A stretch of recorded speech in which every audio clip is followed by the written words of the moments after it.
Penggunaan energi di Indonesia terus meningkat.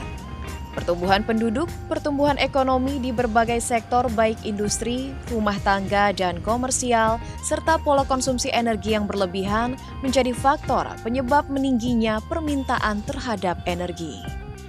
Pada kurun waktu 2013 hingga 2015, kebutuhan minyak mentah meningkat dengan pertumbuhan rata-rata sebesar 3,3% per tahun.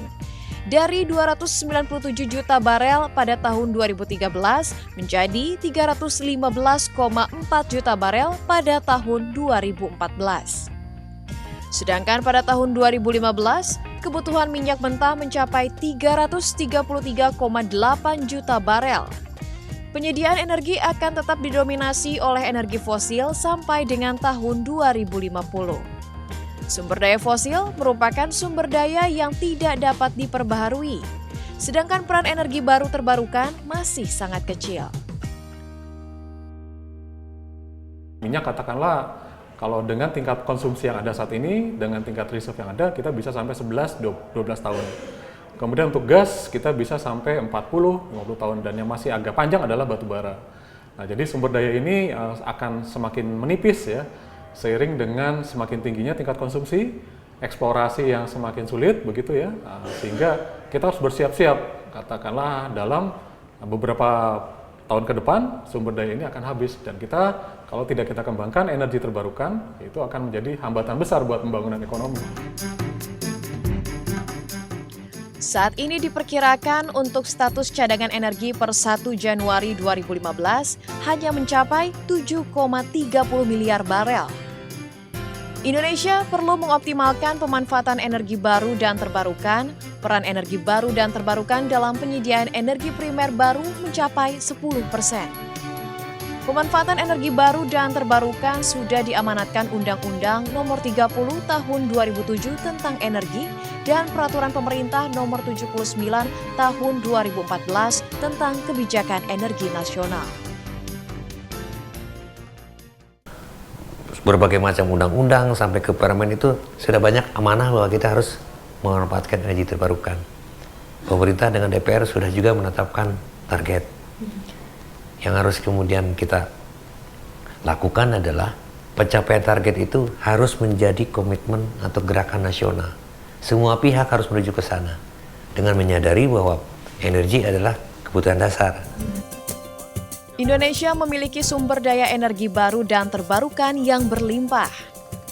Energi baru dan terbarukan memiliki potensi besar yang diperkirakan setara dengan 801,2 gigawatt, namun pemanfaatannya belum optimal, yaitu baru mencapai sekitar 8,66 gigawatt.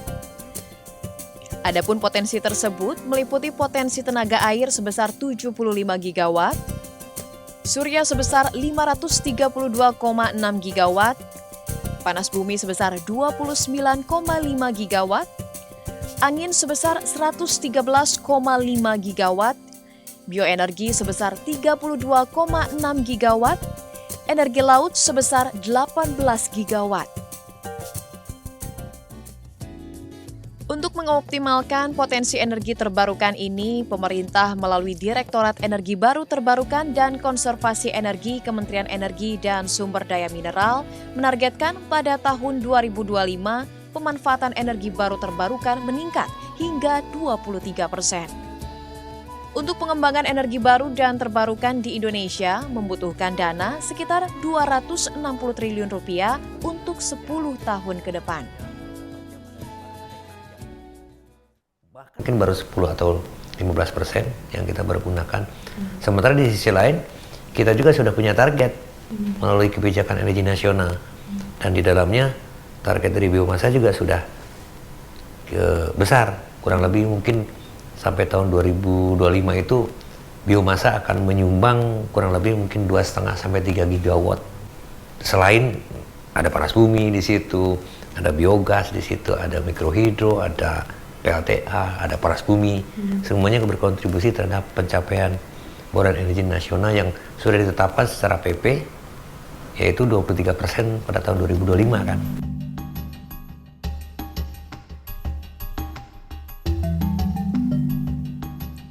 Untuk mencapai target tersebut, pemerintah telah menyiapkan 3 program terkait pemanfaatan energi baru dan terbarukan, yakni konversi energi mengurangi penggunaan energi fosil, pengembangan energi baru layaknya batu bara cair, gas metana, batu bara tergaskan, nuklir, hidrogen, dan metana, serta energi terbarukan dari panas bumi, air, bioenergi, surya, angin, laut, dan biomasa. Presiden Joko Widodo pun dalam konferensi tingkat tinggi perubahan iklim di Paris, Prancis pada akhir 2015 menegaskan tentang pengembangan energi baru dan terbarukan serta akan memberikan insentif bagi pemanfaatan sampah untuk menjadi energi. Selain itu, pemerintah juga merencanakan berbagai kebijakan terkait dengan perilaku konsumen, yakni kewajiban efisiensi energi melalui kampanye penghematan energi, program Indonesia Terang, percepatan pembangunan pembangkit listrik energi terbarukan, maupun dengan penetapan tarif pembelian energi terbarukan. Untuk listrik dari energi matahari, harga yang ditetapkan berkisar antara 25 sen hingga 30 sen dolar AS per kWh. Untuk energi geotermal atau panas bumi, berkisar 12 sen hingga 25 sen dolar AS per kWh. Air berkisar 10 sen hingga 14 sen dolar AS per kWh, dan biomasa berkisar antara 9 sen hingga 19 sen dolar AS per kWh. Melalui penetapan tarif ini diharapkan agar banyak investor yang berminat untuk mengembangkan energi terbarukan di Indonesia. Dengan besarnya potensi Indonesia untuk pemanfaatan energi baru dan terbarukan, upaya pengembangan energi ini, pemerintah terus menggandeng berbagai pihak untuk terus menggagas pengembangan energi baru dan terbarukan.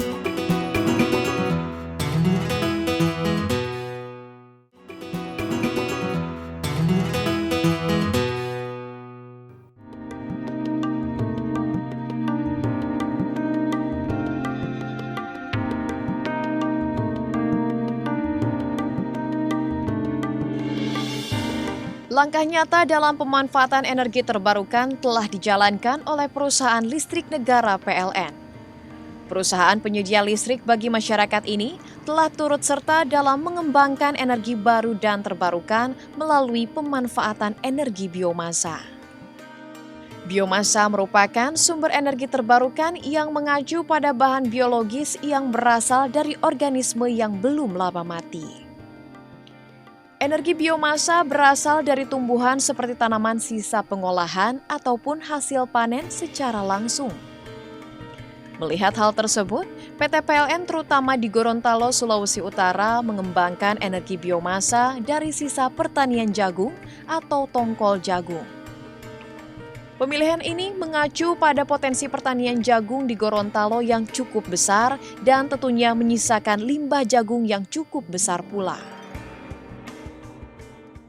Nah, khusus Gorontalo itu memang Gorontalo itu identik dengan produksi jagung yang cukup besar ya di Gorontalo, di mana akibat produksi yang besar ini, jagung ini, sehingga ada tongkol jagungnya itu yang tidak termanfaatkan. Nah, inilah yang kita lihat kearifan lokalnya, bagaimana kita bisa memanfaatkan limbah dari jagung itu, dalam hal ini tongkol jagungnya, untuk kita jadikan bahan bakar dari biomas itu sendiri. PLN area Gorontalo secara resmi mengoperasikan pembangkit listrik tenaga biomasa di Pulubala, Gorontalo pada tahun 2014 lalu. PLT Biomasa ini merupakan pembangkit pertama di Indonesia yang memanfaatkan tongkol jagung sebagai sumber energi utama untuk menggerakkan generator dan menghasilkan listrik.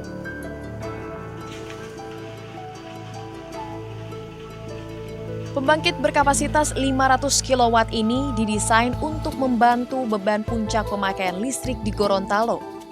Meskipun kapasitasnya masih cukup kecil, kehadiran pembangkit ini menjadi warna baru pembangkit listrik tenaga biomasa di Indonesia. Khusus PLT biomas yang ada di Pulubala ini memang difokuskan untuk bukan untuk melistriki di suatu wilayah tertentu, Tapi karena dia adanya di sebuah sistem kelistrikan yang besar, kita gunakan dia untuk mengalirkan listrik ke sistem ketenaga listrikan yang besar ini. Jadi otomatis dia akan melayani sebesar daya mampunya, misalnya dalam hal ini 500 kW, dan dia masuk ke sistem dan itu nanti akan didistribusikan ke seluruh jaringan listrik yang ada di seluruh Provinsi Gorontalo.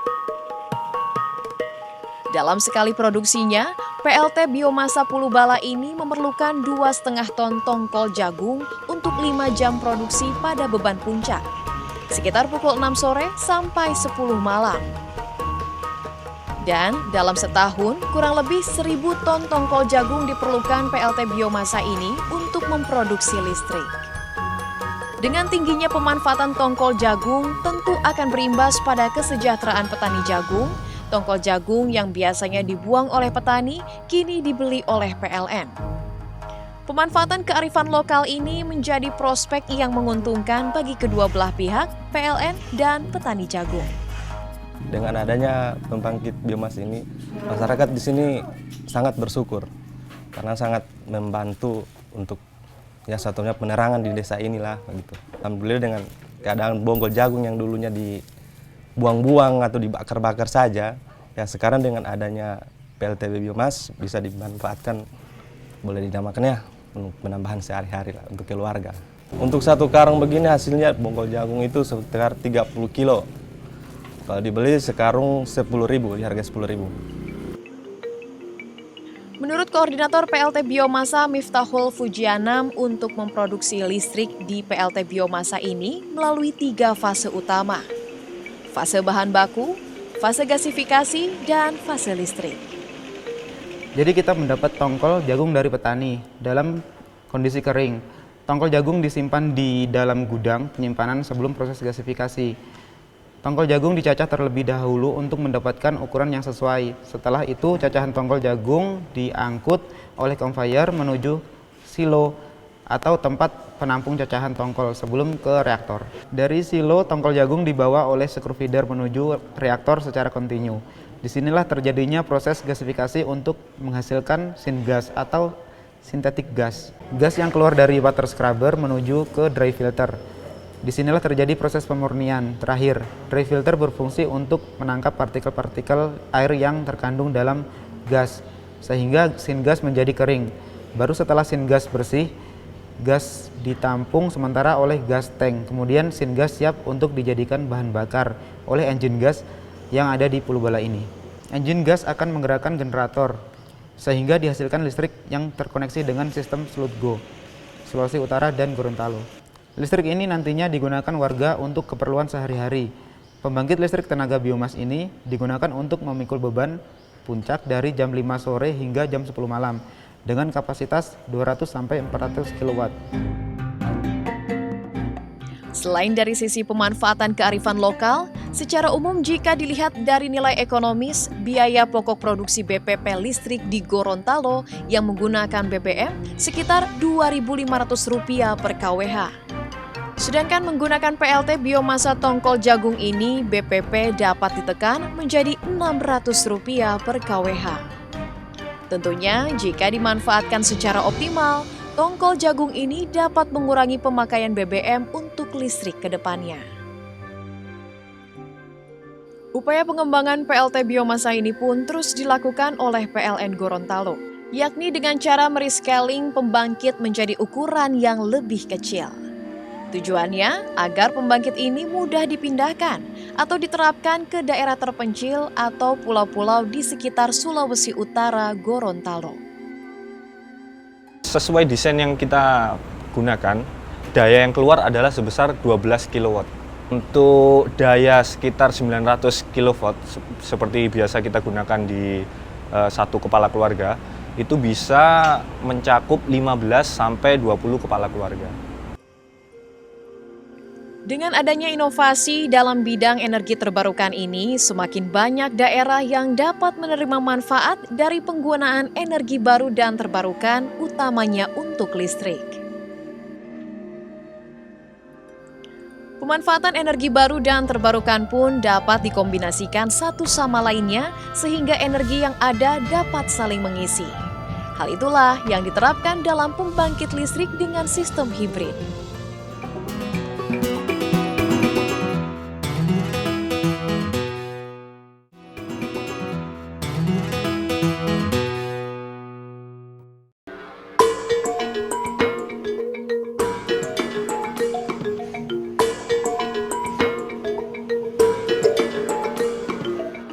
Selain perusahaan negara PLN, pemerintah daerah juga turut serta mengembangkan pemanfaatan energi baru dan terbarukan.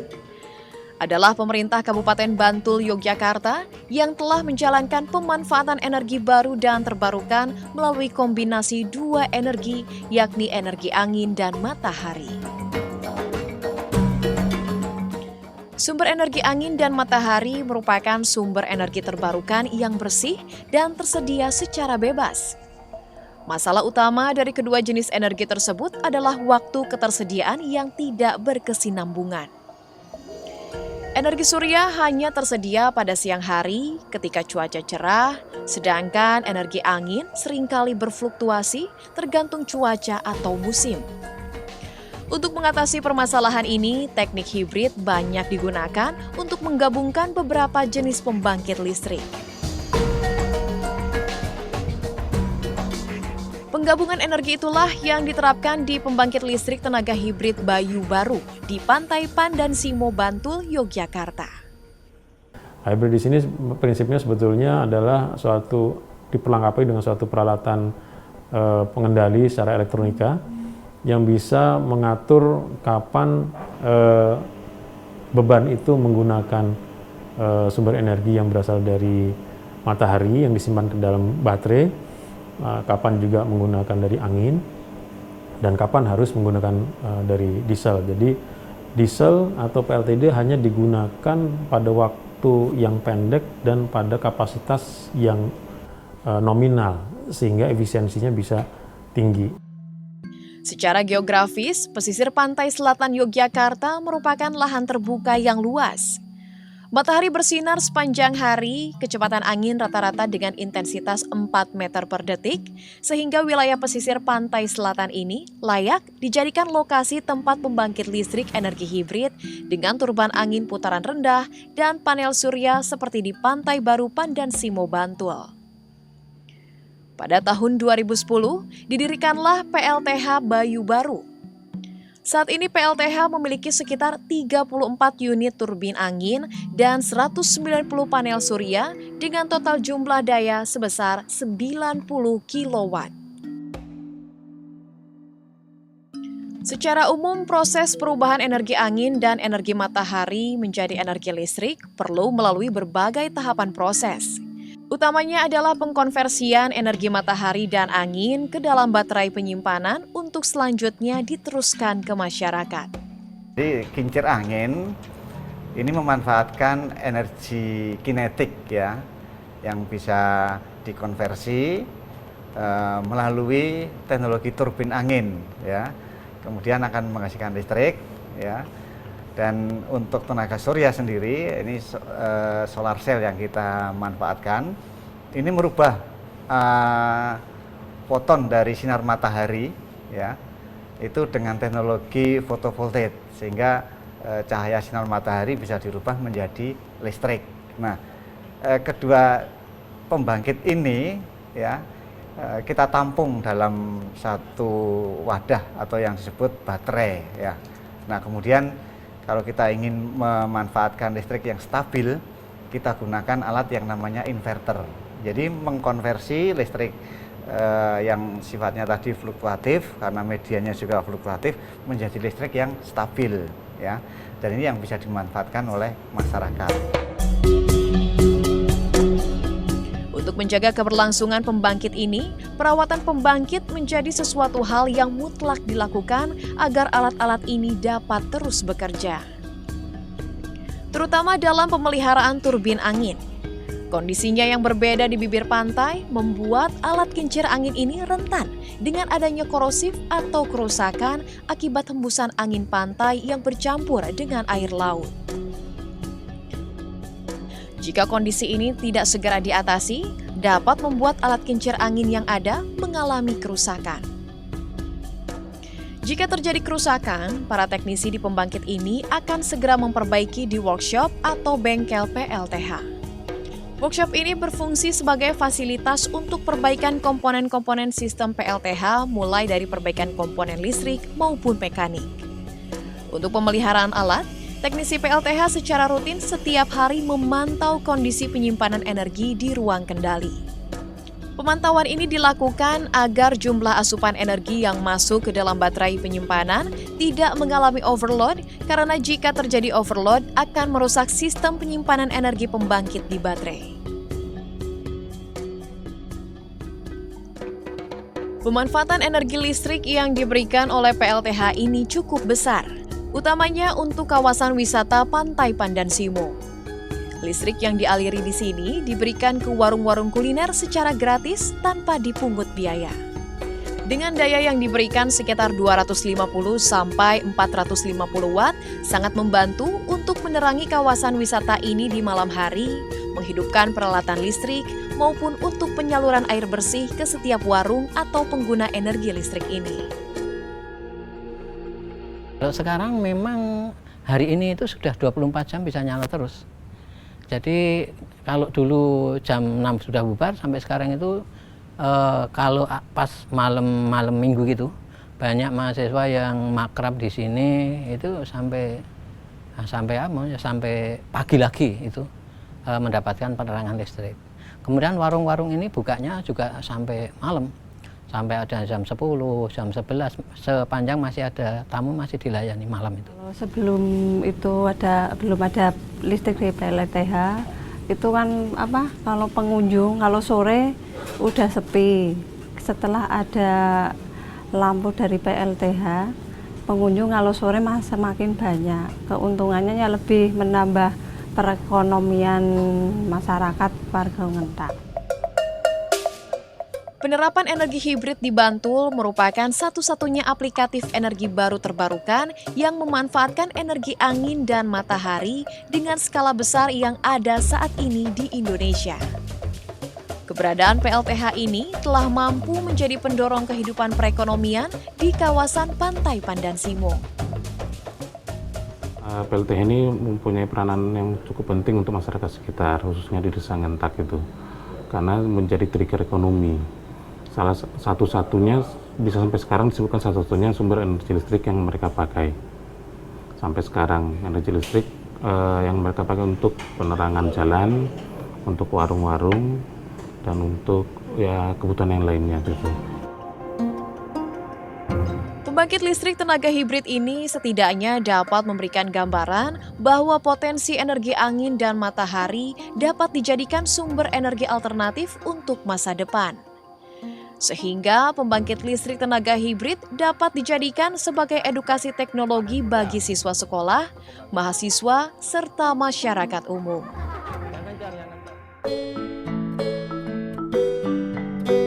Pengembangan energi baru dan terbarukan, baik yang telah dilakukan oleh PLN maupun Pemda Bantul, merupakan sebagian kecil dari upaya pemerintah, perusahaan, maupun masyarakat untuk mengurangi penggunaan energi fosil dan beralih ke energi yang sehat, bersih, dan berkelanjutan.